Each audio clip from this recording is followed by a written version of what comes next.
Escuta, vocês viram que os Estados Unidos atacaram as bases nucleares do Irã no último final de semana e Israel foi lá também, fez alguns ataques. O Irã, na manhã desta segunda-feira, também revidou. E agora a gente vai para um papo inteligente, necessário, para a gente entender com quem manja do assunto se nós vamos ter uma terceira guerra mundial ou não, né, Robinson? Obrigado, amigo, por ter aceitado o nosso convite. Bom dia para você. Tudo bom, Paulo? Bom dia para os ouvintes do canal. Um prazer aqui. Fico muito agradecido pelo convite aí. Bom, me conta o Deixa eu só. seguinte. Pode falar. O Falar. Oscar Filho acabou de chegar aqui, tô vendo ele. Tudo bem, Oscarzinho? Cadê o Mickey?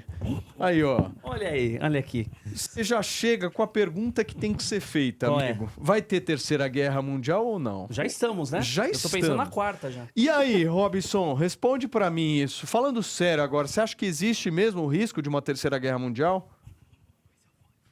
Paulo, o problema que a gente está vivendo é que nós temos lideranças, né, em todos os lados que não conseguem travar esse processo, né? A ONU se revelou apenas um fórum de desabafo, né? Ela tem pouca ascendência moral, pouca praticidade para resolver esses conflitos. Então, eu não sei se a gente vai para a Terceira Guerra Mundial, mas nós estamos vivendo um mundo bastante perigoso, né? A gente não tem dúvidas a respeito disso. Quando é que você poderia imaginar, por exemplo, boa parte do sul de Israel, agora eu estava vendo, está sem eletricidade.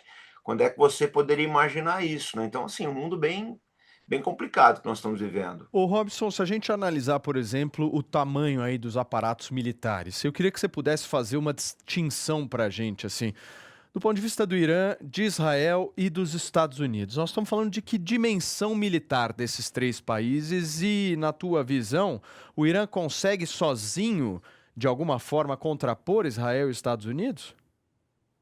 Não, eu acho assim, se você colocar o Irã para contrapor Israel, essa guerra vai durar até o quarto milênio aí, né?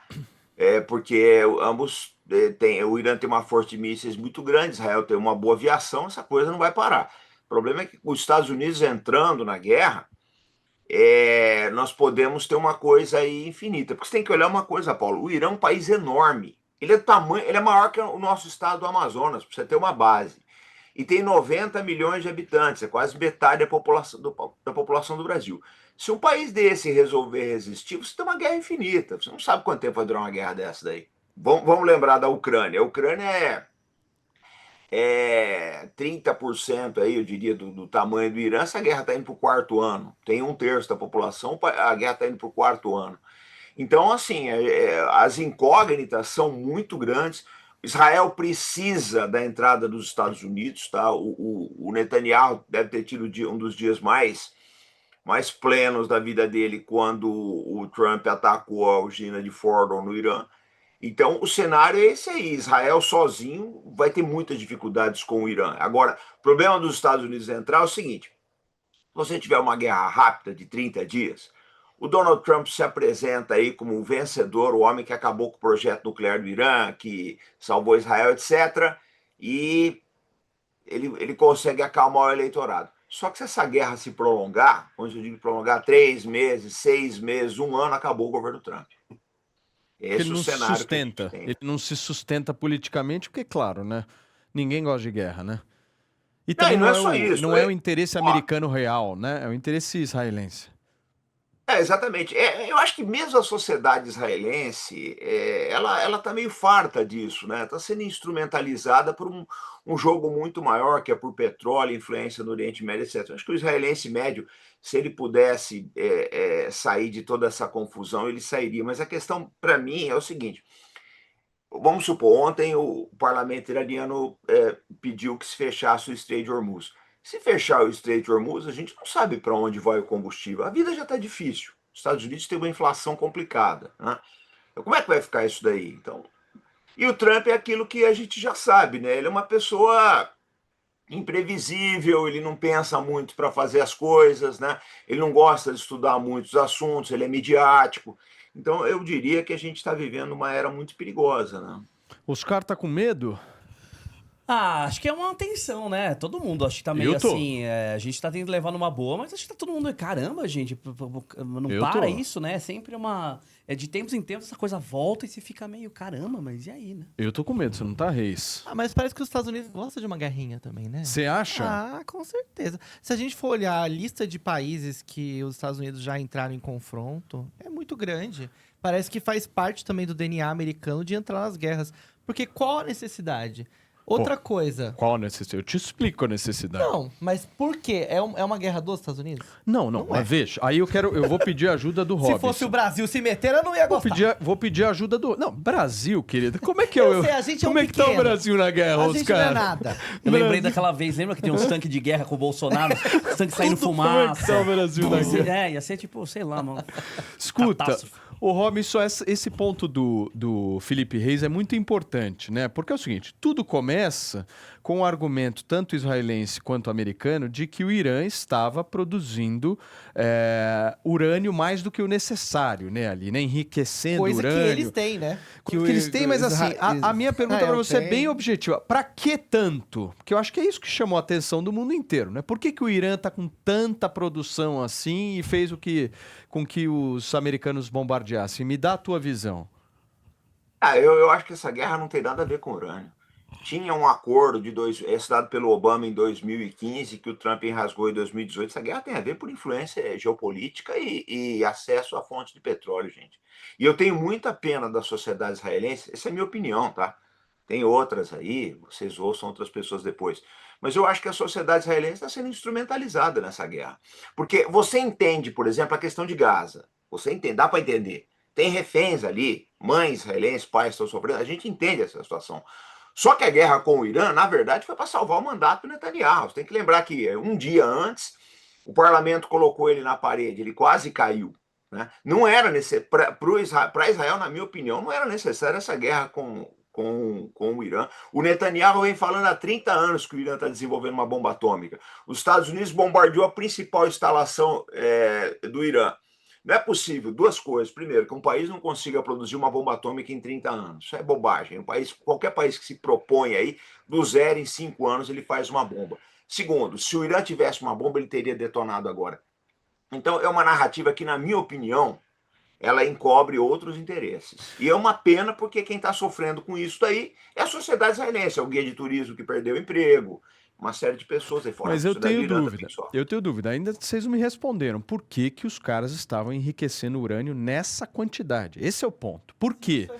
Porque é o seguinte, a gente sabe, às vezes eu vejo algumas comparações, assim, minha opinião. Aqui cada um dá a sua opinião e a gente é um programa democrático, mas eu vejo algumas comparações, por exemplo, dizendo o seguinte, não, no caso de Israel tá combatendo o Irã, existem diferenças pontuais, mas eu vejo o seguinte, Robson, o caso de Israel, ou Israel também tomava algum tipo de providência em relação ao que está acontecendo, ou é o seguinte, como é que você vai ver um país enriquecendo urânio desse jeito, com os níveis que estão sendo colocados na imprensa mundial?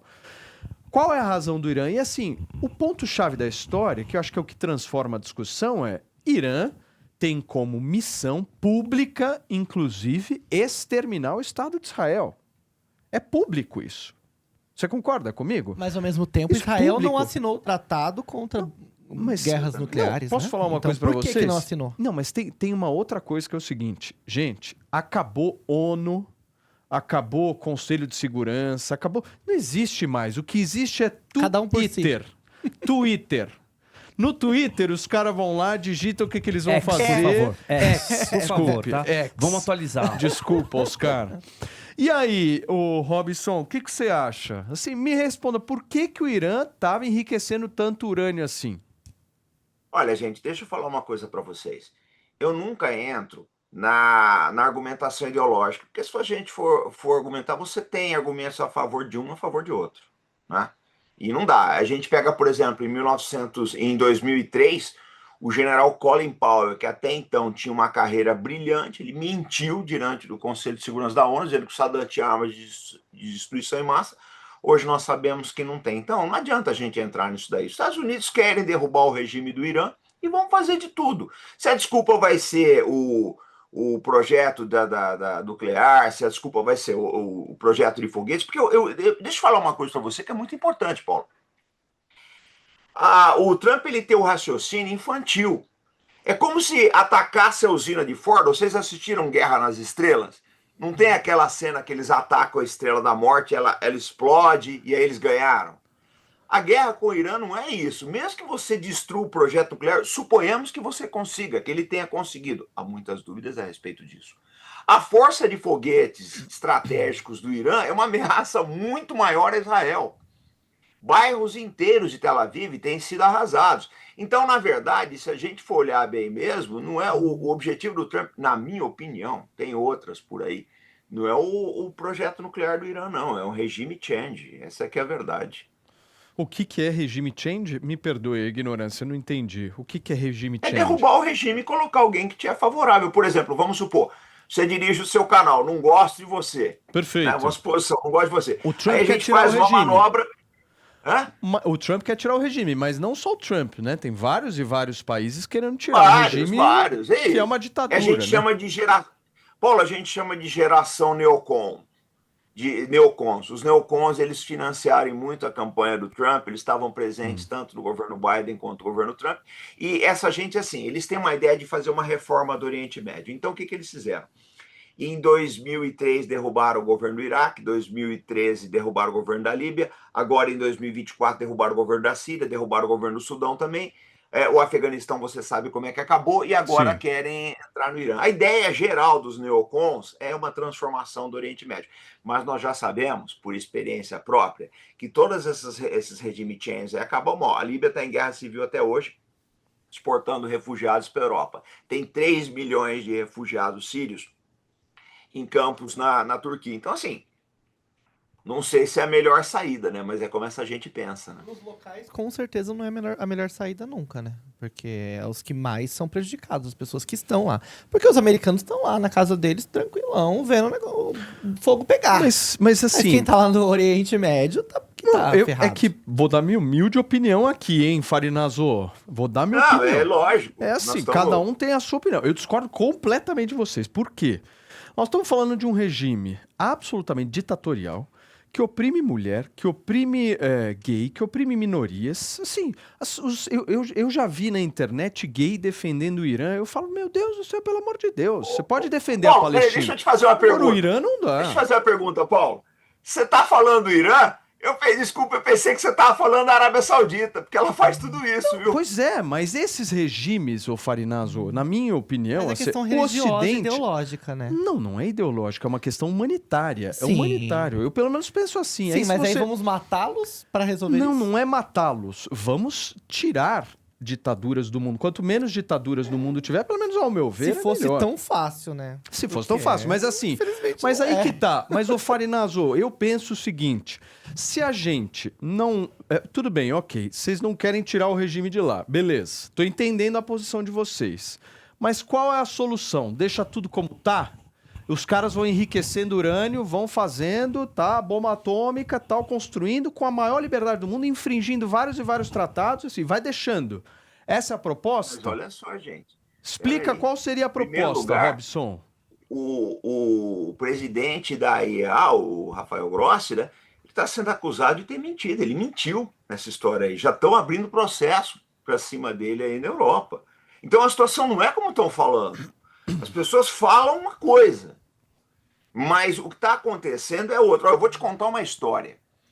Existe até um livro do Celso Amorim que fala disso aí. É que eu não estou com ele, do Luiz Felipe Lampré, que fala disso. Em 2010, o presidente Lula, o Ahmadinejad, que era do Irã, e o Erdogan, da Turquia, eles negociaram um acordo que o Irã deixaria todo o urânio enriquecido na Turquia. Esse acordo estava pronto, é mais restritivo, inclusive, que o acordo do Obama. E esse acordo tinha bênção do governo Barack Obama.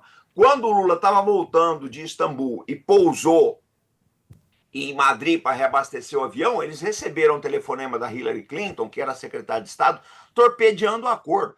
Essa facção neocon do governo americano não quer acordo, não quer nada. Eles querem derrubar o regime. É como derrubaram na Líbia, como derrubaram na Síria, como derrubaram no Iraque, como derrubaram no Sudão, como derrubaram no Afeganistão. A ideia é essa daí. A ideia é essa. Se o Irã tem o urânio enriquecido, se ele não tem, o Paquistão tem bombas atômicas, tem umas 80 bombas atômicas, ninguém fala nada. Desculpa, gente, desculpa, vão falar para vocês milhões de coisas, vão lavar o cérebro, vão fazer uma lavagem cerebral em vocês, eu também não posso, não adianta, eu não vou brigar com isso daí. Mas o objetivo não é urânio, não, o objetivo é petróleo mesmo. Está se matando e se morrendo por causa de petróleo. E o pobre do israelense é que vai acabar sofrendo por causa disso, né? Ô Farinazo, você sabe que o que eu gosto sempre é de opiniões divergentes, porque aí, a gente pode enriquecer e deixar claro. E aqui você sempre vai ter espaço. Sempre você vai ter espaço aqui para dar a tua opinião. Eu agradeço, quando precisar, estou à disposição. Farinazo, obrigado, viu, amigo?